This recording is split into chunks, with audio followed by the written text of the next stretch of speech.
Au nom du Père et du Fils et du Saint-Esprit, Amen. Grande joie d'être là avec toi en ce lundi 18 septembre. Et n'oublie pas de marquer like dans ton appareil pour dire que tu aimes la lecture divine dans ton appareil. Ce n'est pas pour m'envoyer le signe like, c'est pour marquer. Regarde, il a la vidéo de la lecture divine. Juste en bas, tu vas voir qu'il a deux mains, une comme ça et une autre comme ça. Après, tu appuies sur la main qui dit oui, j'aime. D'accord? Et partage la lecture divine envers tous tes amis, toutes tes connaissances. D'accord? Il faut semer la parole de Dieu dans les cœurs. La première lecture d'aujourd'hui, c'est 1 Timothée chapitre 2 à partir du verset 1er. Je recommande donc avant tout qu'on fasse des demandes, des prières, des supplications, des actions de grâce pour tous les hommes, pour les rois et tous les dépositaires de l'autorité, afin que nous puissions mener une vie calme et paisible en toute piété et dignité. Voilà ce qui est bon et ce qui plaît à Dieu notre Sauveur, lui qui veut que tous les hommes soient sauvés et parviennent à la connaissance de la vérité. Car Dieu est unique, unique aussi le médiateur entre Dieu et les hommes, le Christ Jésus, homme lui-même, qui s'est livré en rançon pour tous. Tel est le témoignage rendu au temps marqué, dont j'ai été établi, moi, héros et apôtre. Je dis vrai, je ne mens pas, docteur des païens, dans la foi et la vérité. Ainsi donc, je veux que les hommes prient en tout lieu, élevant vers le ciel des mains pieuses, sans colère ni dispute.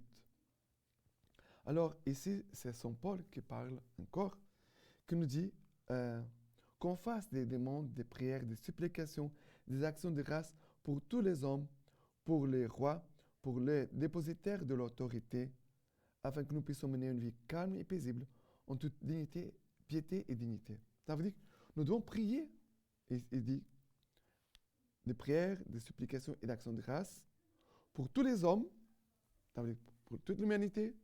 Après, pour ceux qui ont de l'autorité, ça veut dire nos gouverneurs, on doit prier pour eux puissent vraiment éclairer, conduits par l'Esprit Saint, pour que le peuple puisse avoir une vie calme, paisible, en toute piété et dignité. Ça veut dire pour que nos gouverneurs puissent conduire le peuple, notre peuple, selon la volonté de Dieu, dans la dignité que Dieu veut pour nous.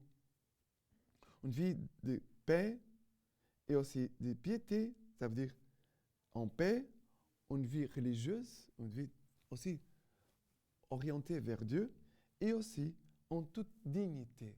Ça veut dire le respect les uns vers les autres, la valeur de la vie humaine, le respect pour les enfants, pour les personnes âgées. Voilà. On doit prier beaucoup pour nos gouverneurs, pour avoir de bons gouverneurs, des gouverneurs selon le cœur de Dieu. Autrefois, Dieu avait choisi David comme roi, un homme selon son cœur. Mais aussi, nous devons aussi prier pour avoir des gouverneurs selon le cœur de Dieu, et non pas n'importe quelle personne. Parce qu'on doit prier pour tous, bien sûr, pour tous les gouverneurs du monde entier, mais aussi de demander au Seigneur des hommes et des femmes qui puissent conduire les nations selon les principes de notre foi catholique. Nous devons prier pour ça. Et dans le monde, souvent, les chrétiens souffrent beaucoup parce qu'il y a des gouverneurs qui sont contre la foi catholique, contre les chrétiens, que pour cela, ils sont persécutés. Les valeurs chrétiennes ne sont pas respectées. On voit ça partout dans le monde. Partout dans le monde. Même ici au Brésil maintenant, ils veulent faire passer l'avortement. Quelle misère pour notre peuple.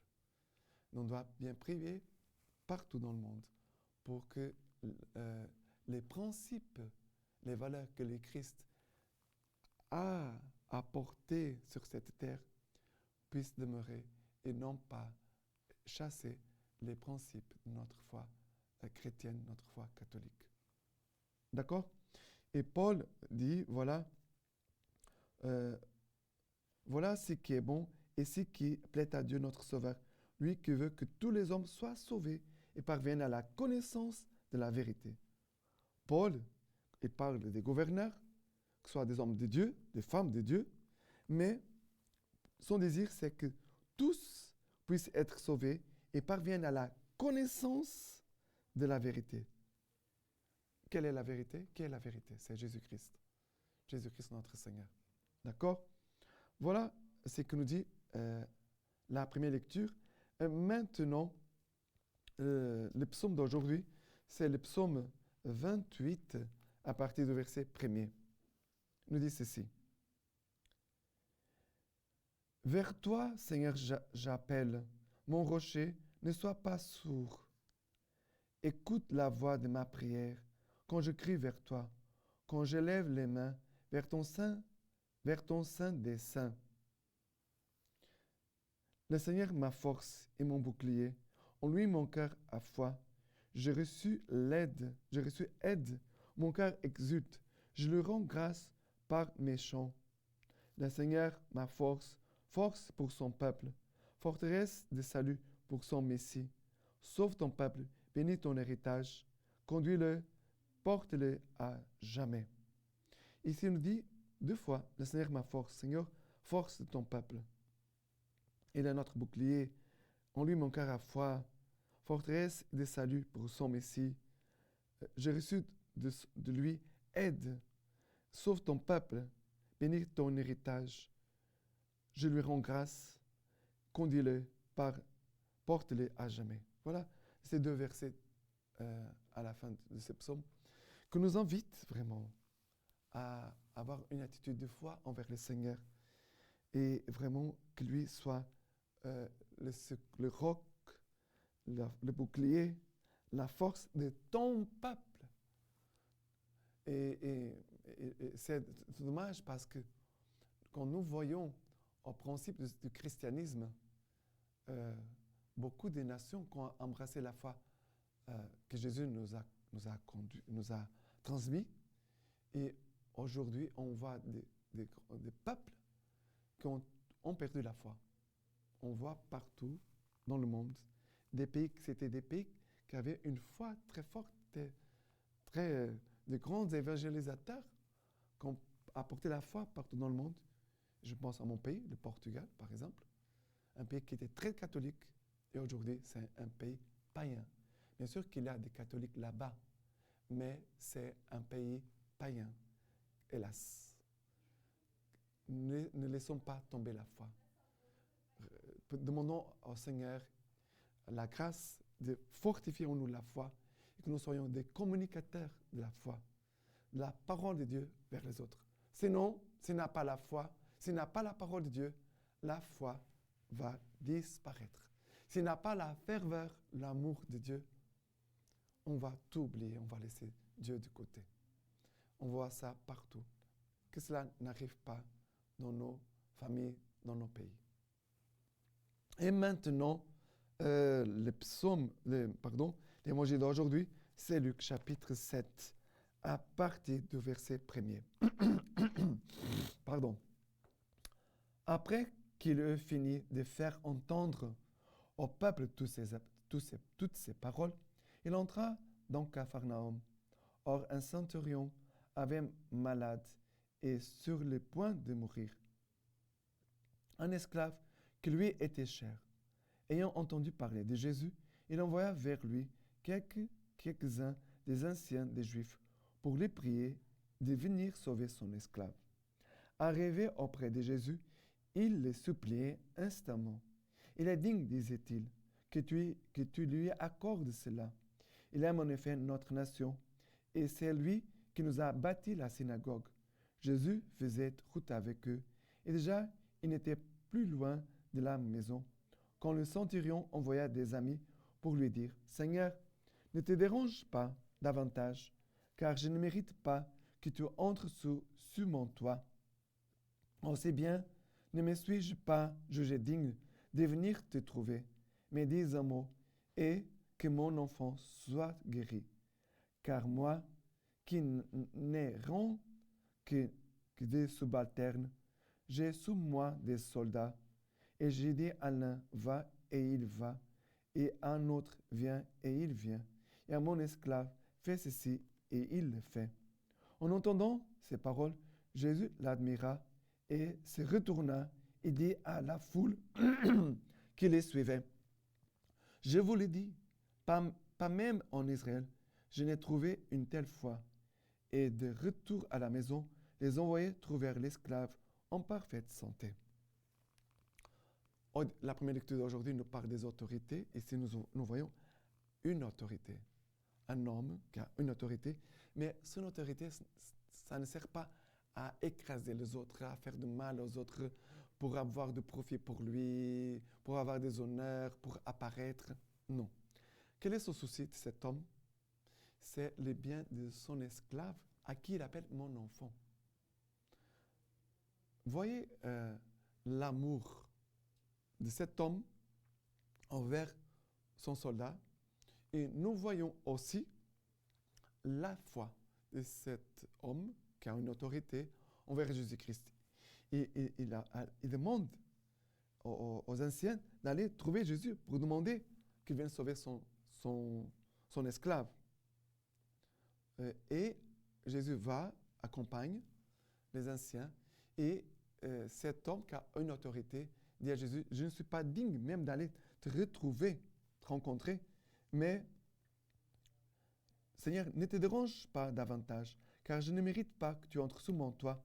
Aussi bien ne me suis-je pas jugé digne de venir te trouver, mais des amours et que mon enfant soit guéri. Nous disons cette parole chaque messe. Seigneur, je ne suis pas digne de te recevoir, mais dis seulement une parole, je serai guéri. C'est d'ici de ce passage que vient cette prière que nous disons chaque jour dans l'Eucharistie. Je ne suis pas digne, Seigneur, de te recevoir. Cet homme a eu cette humilité, mais aussi il a eu une grande foi. Foi et humilité, au point que Jésus est tellement touché qu'il va guérir tout de suite son soldat. Et il croit. Et il dit Jésus va dire, je vous l'ai dit, pas même en Israël, je n'ai trouvé une telle foi. Que Jésus puisse aussi trouver en nous une foi pareille à cet homme. Que Jésus puisse trouver en nous une foi pareille à cet homme. Et que notre prière soit toujours une prière aussi pour supplier le Seigneur pour tous ceux qui sont dans la souffrance, qui sont autour de nous, qui ont besoin aussi de la grâce de Dieu, mais aussi de notre prière. Nous puissions avoir un bon cœur envers tous, surtout ceux qui sont sous notre responsabilité. D'accord? Et maintenant, la lecture patricique de Saint Augustin. Voyons maintenant ce que dit la parole divine, qui ne ménage personne, aux pasteurs qui cherchent leur nourriture et non celle de leurs brebis. Vous avez bu leur lait, vous vous êtes habillés avec leur laine. Vous avez égorgé les brebis grasses. Vous n'étiez pas des bergers pour mon troupeau. Vous n'avez pas rendu des forces à la brebis chétive. Guérissez celle qui était faible. Soignez celle qui était blessée. Vous n'avez pas ramené la brebis égarée. Cherchez celle qui était perdue, celle qui était forte. Vous l'avez accablée. Mes brebis se sont dispersées parce qu'il n'y a pas de berger. Maintenant, je vous laisse la bénédiction par les mains toutes pures de la Vierge Marie. Que Dieu Tout-Puissant vous bénisse et vous garde, le Père, le Fils et le Saint-Esprit. Amen.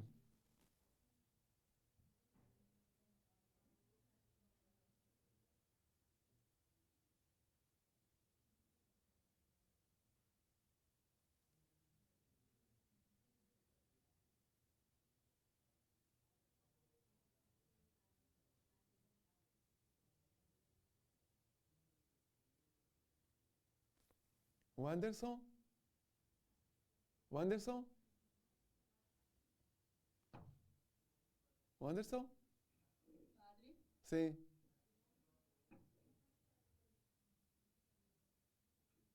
Acabou? Sim.